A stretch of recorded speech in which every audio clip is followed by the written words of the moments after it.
Good day, students. I hope you are well. Today, we'll be starting off with Module 2, which is Recruitment and Screening of the Sales Force. And essentially, this is an important module for you, like I mentioned in the previous video. And if you did not watch the video, please go back to understand why it is important for you as sales management and six students. So let's begin. So essentially, we need to understand a few concepts within this particular slide and within this module. And do not forget, when we talk about Salesforce, it is about those people that is going to be working for you. It is the salespeople. It is he or she that is working for you as a salesperson. Together, they form a sales force. And essentially, when we look at the flow chart, the storyline is that in module one, you have started your company and you've decided what type of specialization you're going to follow and what type of principle of organization you're going to be. And once that is in place, now you need to get people to join your company. We need to get people to help you make things easier for you. At the end of the day, we need the sales volumes to go up. We need the sales volume to increase. And you being the entrepreneur, you being the salesperson, you being the marketer, you being the PR, you being the social media face, you being the follow up service officer, you being all those people becomes a bit difficult. And therefore, it means that we in this module need to get assistance, we need to get help. And this is why we'll be talking about module 2. And module 2 is all about recruiting and screening of people that's going to join the company. Essentially, there is some terminologies that we need to follow within this module. There's some terminologies that we need to understand in this module, and we're going to talk about three. The first one is recruitment. The second one is screening of the sales force, the people that's going to join our company, and selection of who's going to be the person that's going to join the company. Out of the pool of five, there's only going to be one selected. And here, for when we talk about recruitment, we are merely talking about it involves identifying potential salespeople and attracting applicants and attracting them to the company. Recruitment basically means taking people from one organization to another. It means what? Advertising. It means promoting. It means taking people from agencies. How are we going to do that? By having a job description, job specification, showing them what are the benefits that is there for them to join a company by attracting them to the company because of ABC. And therefore, it means that when we talk about recruitment, again, it says it involves identifying potential salespeople and attracting them to your company because when they come to you, when they see the advert, there's going to be a few things that is in line with what they would want and what they desire from your company, and then they will do what? They will then apply. They will have an application form and they will apply.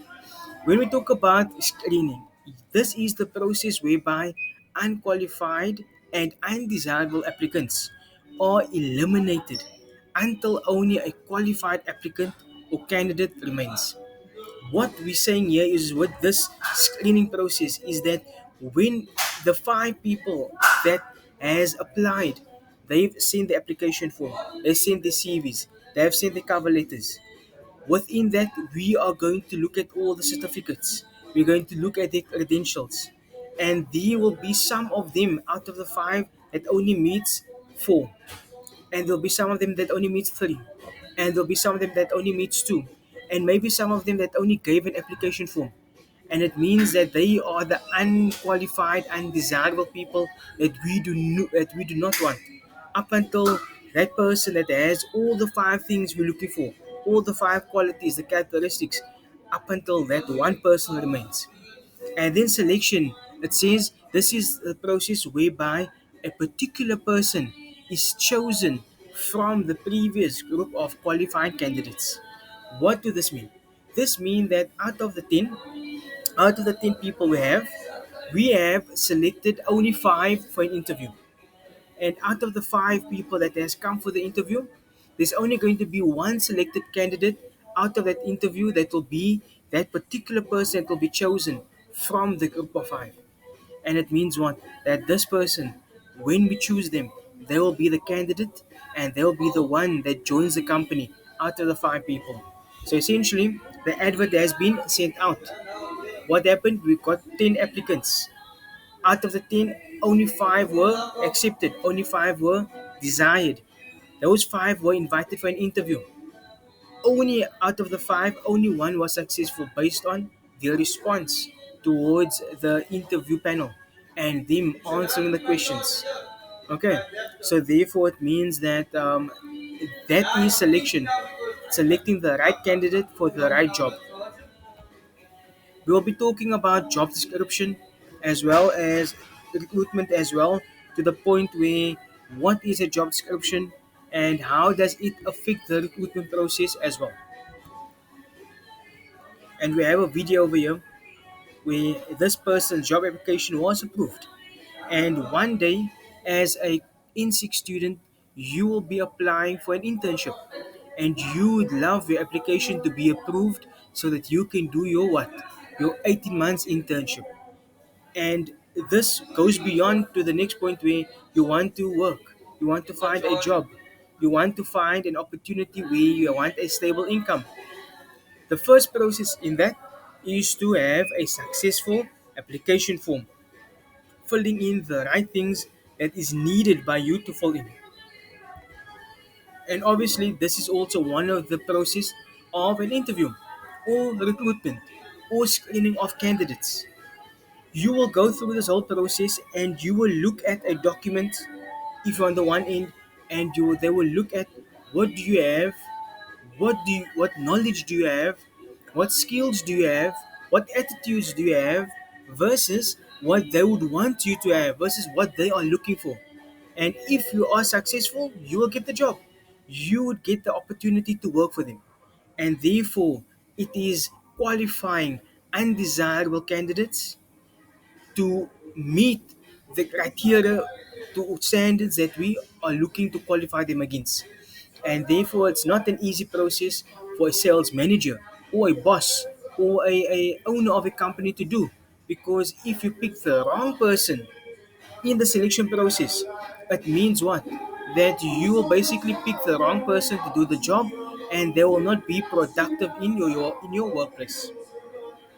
As you can hear, we have some music going with. Behind us, we are at a facility at the moment where we're lecturing and teaching from.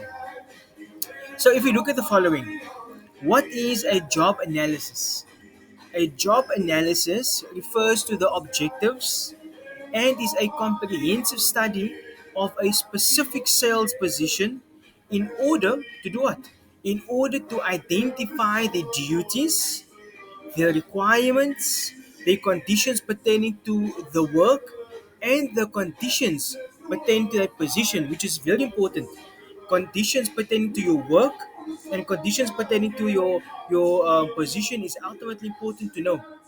And this job analysis should include the following. It should include the type of clients that one will address, the type of clients that one will engage with, the type of client specialization in which you need to deal with in order to make a sale. Also, you need to discuss in this particular job analysis what is the, when we talk about knowledge in module 3, what specific knowledge should they have? They should have knowledge of their competitors. To what extent do you have knowledge about your competitors for this position so that you can help us to what? Achieve our success over our competitors. At the end of the day, we are competing. And if you have knowledge of your competitors, you will be most likely to be the candidate to join the company. And what is the business conditions? The knowledge and skill required for the sales position, essentially that is important. Why? Because as any student, as any worker, you have certain knowledge and certain skill that you possess within yourself. And what you possess is what you can give and to benefit the company. However, at Mr. Karim's enterprise, he wants you to have certain knowledge about ABC and you want you to have certain skills about XYZ. And therefore, he also wants you to have a particular attitude towards the product that you are selling, and not you having a negative attitude to selling product X and product Y. Also, it says here the performance and outcome of the sales position. What is the outcome for you if you make sales? Is there commission? Is there a bonus? Is there fringe benefits?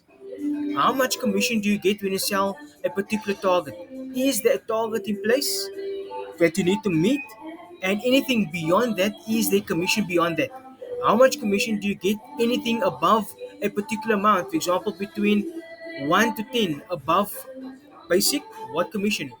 What commission is there between 20 and above, 30 and above, and so forth? Then the last one, it says the requirements, the methods, and procedures required for the salesperson and for the sales position. What equipment is involved? What methods are you going to be using to make a sale? And what is the procedures that you need to follow in order to do your job effectively and productively? Ultimately, it's important to know that because we do not want to work in an environment where dictatorship is at hand. We do not want to work in an environment where we are limited in our creativity. We don't work in an environment where things are so rigid that there's no room for flexibility. And therefore, it means that you need to understand what do you need to do? What is the resources there for you to actually make this job successful and to bring your contribution towards the company as well. Okay, I know it's a lot, but we need to go over this. We need to understand this concept. Obviously, job description. And what is a job description? A job description is an accurate and a specific written statement that identifies and describes the duties, responsibilities, and any other relevant information of a particular sales position in according to data gathered by means of a job analysis. So the job analysis indicates what do we need on the job description, and therefore it means that there are specific information that is needed. For example, on the job description should be, um, for example, it is an official document that is part of your contract. If what has been stipulated on the contract, on the job description, is not what was in place when you got the job, you should go back to ABC. If they say that part of the job description is that you will be getting, for example, a cell phone allowance, but now you need to buy your own data, that was not part of the advert. So now you go back to that and you tell them that what you've stipulated on the description and specification is not what was part of it, and this is a formal process. And this is a formal process that needs to be followed. It says the next one, develop the training programs, develop the compensation plans in what you'll be compensating the workers with. Is it a fixed salary? Is it wages only? Is it commission? Is it a bonus? Are there fringe benefits involved in what you're going to be applying for? Fringe benefits like medical aid, pension, retirement, so forth. Then indicate the job priorities. What is the priority that you'll be focusing? What do you need to do? And the last one, it should indicate and evaluate the sales performance. There should be a room for sales evaluation because once you evaluate the performance, it means that there could be some additional what bonuses. There could be some additional enhancements. There could be some additional commission attached to you improving your sales performance. So if we look at some of the aspects that should be on a job description, it says here the job title, the position in the organization. It should stipulate who are you? Are you part of lower management, higher management? Who is your line management? The nature of supervision. What is the product that you're gonna have to sell? They should not say that you will be selling product X, but when you get there, they give you product A. So that is not applicable. That is not right. That is not ethical to say that, for example, you will be selling cars, but when you get there, they want you to sell bikes. No. Then We have job summary. It summarizes what is your job description. It summarizes what is your duties, your responsibilities, what is the conditions attached to that. Goes on to say the duties as mentioned. What is the equipment and admin that will be used by you in this process? And understanding what is the general conditions of your work. What is the general conditions of your work? So again, we go over the following, and these are some of the basic aspects that should be there, like job title, position in the organization, nature of the supervision, products to be sold, job summary, um, duties, equipment and admin documents that need to be used, and general working conditions as well. Then we go over to job specification.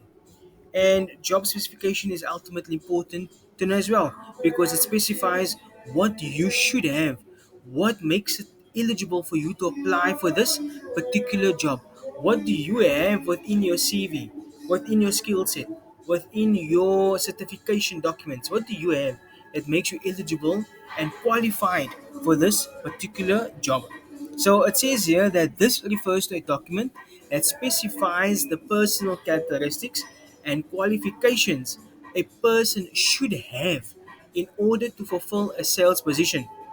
A job specification contains the requirements regarding the training that you have, the experience that you have, your abilities that you possess in order to fulfill this position successfully. Example, like are you someone that's physically energetic?